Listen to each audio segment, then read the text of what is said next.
사실 제일 곤란한 요구사항들이 티나게 해주세요. 남들이 뭐 했다고 느끼게 해주세요. 나이 들어서는 그게 턱선 라인이 없어지면서 얼굴과 목의 경계가 사라지는 경우들도 생겨요. 제가 많이 추천드리지 않는 시술 중에 하나는, 제가 제일 많이 듣는 얘기 중에 하나가 예를 들어 보톡스라고 치면요, 이거 보톡스 하다가 안 하면 갑자기 더 늙는 거 아니에요? 뭐 이런 얘기들을 굉장히 많이 들어요. 그런데 사실은 전혀 그렇지는 않아요. 그 얘기는 공부하다가 공부를 안 하면 성적이 아예 안 한 것보다 더 떨어지나요? 이 얘기하고 비슷한 것 같아요. 다시 말해서 우리가 하고 있는 미용 시술들, 노화를 당장 변화시키는 것도 있지만 노화가 계속 진행되는 거를 어느 정도 중단하고 시간을 버는 효과가 있어요. 보톡스를 예로 들면 보통 사람들은 그래요. 그거 뭐 한 4, 5개월밖에 안 간다면서요. 그거 뭐하러 해요? 근데 그렇게 생각하실 필요가 없어요. 4, 5개월이라는 거를 우리가 시간을 버는 거예요. 그 시간이 지났다고 해서 더 나이가 들지 않습니다. 그 시간 동안 접히면서 주름이 생기고 노화가 진행되는 거를 예방해 준 거예요. 그래서 효과가 사라졌다 해도 예전보다는 훨씬 더 나은 상태에 머물러 있게 되죠. 그리고 또 하나는 미리 해놓으면 좋지 않아요? 라고 하시는 분들이 있어요. 미리 거상에서 쫙 당겨놓으면 나중에 안 당겨도 되잖아요. 그래서 미리 하면 좋다라는 생각을 갖고 계시는데, 물론 너무 늦어서 하게 되면 그거보다 더 과한 시술을 받으셔야지 같은 효과가 나타나니까 시기를 늦으면 안 되죠. 하지만 그렇다고 해서 미리 하는 게 필요하진 않아요. 왜냐하면 노화라는 건 어차피 무엇을 해놔도 또 진행됩니다. 그래서 적당한 시기에 적당한 시술을 적당한 만큼만 받는 것이 가장 중요한 것 같아요. 눈이 처져서 자꾸 덮여요. 그래서 이제 쌍꺼풀 수술을 하셨어요. 이거 평생 한 번밖에 못 받는다던데요? 라고 말씀하시는 분들이 많아요. 근데 절대 그렇지 않습니다. 우리가 옷이 크면 줄여서 입었어요. 근데 또 늘어났어요, 옷이. 그럼 또 줄여 입으면 되잖아요. 그런 것처럼 눈꺼풀 처지면 다시 한번 잘라서 당길 수 있고, 거상술도 처지면 또 한번 당길 수 있어요. 다만 눈이 처졌을 때 하는 눈 수술에는 눈썹 밑에서 피부를 이렇게 당기는 수술과 쌍꺼풀 라인에서 피부를 잘라내는 방법이 있는데, 눈썹 밑에서 잘라내는 수술, 눈썹파 거상술 같은 경우에는 수직 방향으로 피부를 이렇게 당겨줘요. 그러다 보니까 우리 눈꺼풀은 사방에서 처집니다. 요렇게 당기는 건 수직으로 당겨 놓으니까 나중에 요 안쪽 주름이 별로 개선이 안 되겠죠. 그렇기 때문에 한 번밖에 눈썹파 거상을 못 합니다 라는 말이 조금은 맞는 것 같아요. 그래서 한 번 눈썹파 거상을 하셨다면 다음번에는 상안검 수술, 쌍꺼풀 라인으로 피부를 제거하시는 것이 더 자연스러울 때가 많아요. 우리 얼굴이 크다라고 하면 제일 먼저 뭘 생각해요? 턱을 쳐, 뼈를 쳐, 그렇죠? 윤곽수술, 이런 것들을 많이 생각하는데요. 당연히 뼈를 없애서 개선을 할 수 있는 경우라면 당연히 윤곽수술 하시는 것이 맞고요. 다만 그걸로 인해서 생기는 부작용들이 있을 수 있다면 그거는 좀 알고 계시는 것도 좋을 것 같아요. 먼저 윤곽수술을 하게 되면 어느 정도의 차이는 있지만 처짐이 발생됩니다. 쉽게 가면 이제 옷걸이에다 옷을 걸었는데 옷걸이가 부러졌어요. 그럼 옷이 어떻게 돼요? 톡 내려왔겠죠. 뼈대라는 것은 우리 지방과 피부 근육이라는 이 옷을 걸어주고 있는 굉장히 중요한 옷걸이죠. 옷걸이들을 줄였을 때 생기는 변화들은 처짐이라는 현상으로 나타나게 돼요. 그래서 반드시 처짐이 있을 수 있다는 거. 특히 긴 곡선 절제라고 많이 하는데, 그걸 치고 이제 오는 경우에 턱선 라인이 없어지면서 얼굴과 목의 경계가 사라지는 경우들도 생겨요. 목이 여기서부터 연결돼 보입니다. 굉장히 어색하죠. 그래서 심지어 여기에 다시 이렇게 선을 만들어 주세요 라고 오는 경우들도 있는데, 간단하게는 이제 여기다 퓨러를 좀 넣어서 선을 만들어 주거든요. 그렇게 되기 전에 했을 때 정말 개선되는지를 생각을 해보시고, 저는 가능하면 간단하고 안전하고 되돌아갈 수 있는 그런 방법들을 먼저 선택하는 것이 옳지 않을까 이렇게 생각합니다. 왜냐하면 우린 소중하니까. 그리고 제가 많이 추천드리지 않는 시술 중에 하나는 보조개 시술이에요. 어렸을 때 보조개 하면 너무 예쁘죠, 귀엽고. 나중에는 나이 들어서는 그게 흉터로 작용하는 면들이 있어요. 나중에 이렇게 패이면서 거기가 개선이 안 돼요. 영구적인 흉터이기 때문에. 그래서 그런 것까지는 알고 계시자는 게 저의 생각이에요. 이마거상 정말 너무너무 좋은 시술이에요. 그런데 적절한 적응증에서 하는 것이 좋아요. 이마거상술은 원칙적으로는 눈이 처졌을 때 하는 시술은 아니에요. 우리가 이제 나이가 들면 여기 이렇게 나이가 들면서 이마가 내리면서 콧잔등에 깊은 가로주름이 생기죠. 이걸 개선하기 위해서 이렇게 들어올리는 그런 목적의 시술이 이마거상술이에요. 눈이 처져서 생기는 문제는 눈에서 해결하는 것이 사실은 더 원칙적이고 그걸 먼저 생각해 보시는 것이 맞는 것 같아요. 특히 젊은 사람의 이마거상 같은 경우에는 늘어날 공간이 많이 없는 상황에서 이마를 많이 당겨 놓으면 여기가 이렇게 주름이 좀 잡히기도 하고요. 피부 여유가 없기 때문에 사실 강하게 당겨지지도 않아요. 그런 상태에서 또 금방 내려올 수도 있고, 그리고 생각보다 이마거상을 해놓으면 조금 인상이 바뀌는 경우도 있어요. 약간 이런 느낌이 돼요, 사람이. 그럴 수 있기 때문에 그런 부분도 좀 고려해서 생각을 하시는 것도 좋습니다.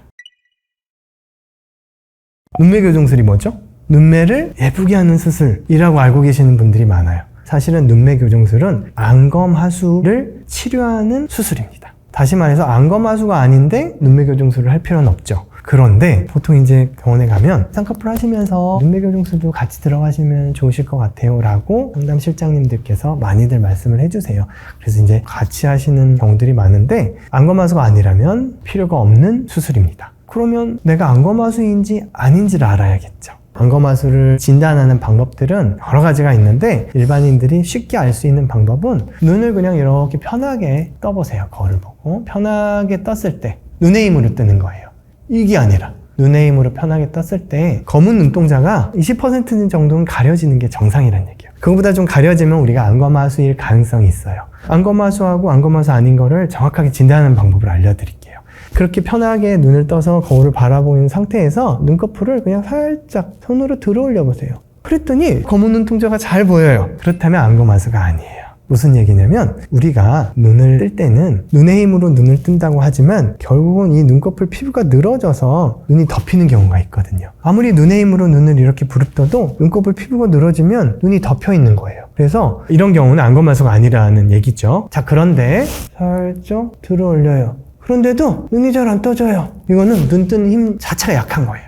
이거는 진짜 안검하수. 그래서 첫 번째 건 가짜 안검하수, 이건 진짜 안검하수. 가짜 안검하수는 눈썹 아래에서 피부를 당기는, 여기서 당겨서 이렇게 할 수도 있고, 또는 쌍꺼풀 라인으로 피부를 절제해서 올려줄 수도 있고, 그건 이제 상안검 수술이라고 해요. 그렇게 두 가지 방법으로 개선을 할 수가 있고요. 진짜 안검하수는 눈 뜨는 힘 자체가 좋지 않기 때문에 이때는 눈매 교정술이나 조금 더 적극적인 안검하수 수술을 받으시는 것이 좋습니다. 대부분 90% 이상은 눈꺼풀 피부가 처진 거예요. 왜냐하면 안검하수는 어렸을 때부터 눈 뜨는 힘이 약한 경우가 굉장히 많거든요. 그래서 이렇게 한번 비교를 해보십시오. 대부분은 눈꺼풀 처짐이 원인이실 거예요. 지방이 많거나 또 피부가 잘 늘어나는 사람들은 눈꺼풀이 더 빨리 처지기는 하는데요. 생각해보세요. 우리 얼굴에서 가장 피부가 얇은 이 눈꺼풀 피부는 하루에도 10,000번 이상 깜빡거리면서 계속 늘어나고 줄어듦을 반복하거든요. 그런데 안 늘어날 방법이 없어요. 누구나 자연스럽게 겪게 되는 현상이라고 생각하시면 돼요. 쉽게 얘기하면 안면거상술은 우리 얼굴의 리프팅 수술의 끝판왕이라고 보셔도 돼요. 우리 얼굴의 노화에 쌓인 중에서 가장 근본적인 원인은 얼굴의 처짐이에요. 처짐 현상은 쉽게 개선하기 어렵습니다. 그 이유는 얼굴에 있는 스마스라는 얼굴에 있는 얇은 근막층이 있어요. 그 근막층 자체가 말하고 움직이고 표정 또는 지방의 처짐에 의해서 늘어지면서 이렇게 처져버리고 그것 때문에 또 지방도 내려오고 피부도 처지고 이런 원인이기 때문에 근본적으로 근막층을 강하게 당겨주지 않는 한 입꼬리가 처지고 팔자주름이 생기는 이 원인은 해결할 수가 없어요. 그래서 근본적인 리프팅 시술은 안면거상술이다 이렇게 보시면 됩니다. 내가 그러면 안면거상술을 하면 얼마나 좋아질까 좀 궁금하실 거예요. 거울을 정면으로 보시고 귀 앞에 손가락을 이렇게 대보세요. 그 상태에서 위로 쭉 올려보세요. 얼굴이 갸름해지고 좋아지셨나요? 그렇다면 안면거상술을 했을 때 이런 느낌이구나 라고 생각하시면 돼요. 안면거상술에 대해서 이제 갖고 계신 부정적인 인식들은 먼저 어색할 것 같다라는 얘기들 많이 하세요. 그런데 예전에는 이제 안면거상술을 좀 이렇게 했어요. 이 방향으로 이런 느낌이었다면 안면거상술의 목표는 근육을 우리가 처진 방향, 수직 방향 그대로 이렇게 당겨주는 것이 좋아요. 이렇게 당겨준다면 그렇게 어색함이 없이 원래 얼굴 그대로 라인이 나올 수가 있고요. 거상술 하면 이제 흉터를 많이들 걱정을 하세요. 그런데 흉터를 최소화하기 위해서 머릿속 관자 쪽으로 들어가서 귓구멍에 가깝게 최대한 절개해서 귓볼로 넘어가요. 그래서 흉터도 처음엔 좀 보일 수 있지만 나중에 시간 지나면 잘 안 보여요. 관리해준다면 충분히 극복이 가능하고요. 안면거상술은 피부를 당기는 수술이 아니에요. 안면거상술은 얼굴 안에 있는 섬유근막층, 스마스층이라는 그 근육층을 당기는 수술이에요. 그 근육층을 잘라서 당겨주고 나면 피부가 남으니까 그냥 남는 피부도 없애주는 그런 수술입니다. 기록으로 남아있는 가장 최초의 안면거상술은 이렇게 했대요. 그냥 이런 데를 이렇게 잘라서 꼬매준 거예요. 그러니까 피부만 당겨놨죠. 뭐 여기저기를. 지금 생각하면 좀 황당하죠. 당장은 효과가 있었을 거예요. 하지만 피부만 당겼기 때문에 금방 늘어지고 흉터가 많이 생겼죠. 그러다가 이제 안면거상술이 획기적으로 변하게 된 거는 우리 얼굴에 있는 섬유근막층, 스마스라는 층이 발견되면서 그 스마스층이 처짐으로써 얼굴이 전체로 무너지는구나, 그걸 알게 된 거예요. 그래서 그 스마스층 자체를 들어올리는 진정한 안면거상술이 시행되게 되었어요. 거기서 또 하나 발견이 된 거예요. 유지인대라는 존재를 알게 됐어요. 그래서 이제는 그 스마스층과 우리 얼굴 사이에 이제 막 유지해주는 강한 섬유 조직들, 그 인대를 끊어줘야지 충분히 당겨주는구나, 이런 개념이 생기게 된 거예요. 그래서 유지인대를 끊어주고 방리해주고 스마스층을 당겨주는. 자, 거기서 이제 한 단계 더 발전하게 된 건 자꾸 이제 재발을 하는 거예요. 왜? 이게 무거우니까. 여기 처진 볼살을 그대로 두고 거상술을 해놨더니 아무리 강하게 당겨놔도 이게 무거우니까 도로 막 처지는 거예요. 그래서 지방을 적극적으로 제거해서 덜 처지게. 쉽게 가면 여기 주머니에 동전이 가득 있는데 뭐 열심히 주머니를 꼬매놓으면 뭐예요? 동전을 빼고 꼬매야지. 동전을 빼는 작업. 이 무거운 지방을 제거하는 것을 더 적극적으로 하는 것이 가장 최근의 트렌드라고 할 수 있습니다. 항상 저는 먼저 여쭤보거든요. 고민이 뭐세요? 어떤 부분이 관심 있으세요? 라고 먼저 여쭤봐요. 자기가 고민이고 관심 있는 걸 먼저 하는 게 맞고요. 이렇게 한번 질문을 바꿔봤으면 좋겠어요. 엄마랑 딸이 왔을 때 어떻게 다르게 접근을 하는지. 어머니께는 지금 현재 문제가 있는 것들을 극복할 수 있는, 아무래도 이제 많이 처졌죠. 나이가 60대, 70대에 들어서면은 이미 축도 무너지고 골도 많이 파이고 꺼짐도 심하고, 그래서 튀어나온 부위는 줄여주고 꺼진 건 채워주고 처진 건 당겨주고, 조금 더 적극적인 방법들을 말씀을 드린다면, 따님은 엄마처럼 처지지 않으려면 우리가 미리 이런 것들을 개선하면 좋겠다 하는 말씀을 드리는데요. 아무래도 젊은 사람들은 그렇게 해줄 게 많진 않아요. 다만 제가 조금 중점적으로 보는 것들은, 나이가 젊은 사람들은 무거워서 처지는 걸 예방하는 게 되게 중요한 것 같아요. 통통하고 예쁜 얼굴들이 나중에는 이렇게 내려오면서 처져서 심술보가 되고 팔자주름 위로 막 산이 되거든요. 그런 무거운 지방들을 처지기 전에 미리 줄여주는 것도 굉장히 좋아요. 그래서 그런 쪽으로 좀 많이 말씀드려요. 항상 제일 중요한 건 치료보다는 예방이 훨씬 간편하고 비용도 적게 들고 작은 노력으로도 큰 효과를 볼 수 있어요. 한 가지를 고른다면 미워지고 나이 들어 보이게 하는 습관을 줄여줄 수 있는 방법을 찾는 데 도움이 될 수 있는 방법, 보톡스를 먼저 추천드리고 싶어요. 예를 들면 이런 거죠. 자꾸 찡그려서 생기는 주름, 자꾸 이거를 내리는 습관들. 이건 내가 일부러 하는 게 아니잖아요. 나도 모르게 무의식적으로 일어나는 현상들이기 때문에 그 습관을 없애기 위해서는 도와줄 필요가 있어요, 처음에는. 그래서 몇 달 정도는 도와드려야 되기 때문에 그 몇 달을 도와드릴 수 있는 가장 쉬운 방법은 사실 보톡스 주사 한 방만 놔도 충분해요. 그걸로 습관을 없어지는 것이 좋다. 전 세계에서 우리나라가 가장 보톡스가 저렴합니다. 조금씩 몇 개월에 4, 5개월에 한 번씩 맞는 거는 절대 비용적 부담은 크지 않아요. 그러니까 그 정도를 먼저 해보세요. 에이, 뭐 4개월밖에 안 되는데 금방 돌아올 텐데. 그렇게 생각하지 마세요. 우리가 4개월이라는 시간을 나는 버는 거예요. 너무 놀라운 경험입니다. 그래서 저는 최고의 해피드럭 중에 하나는 보톡스라고 생각합니다.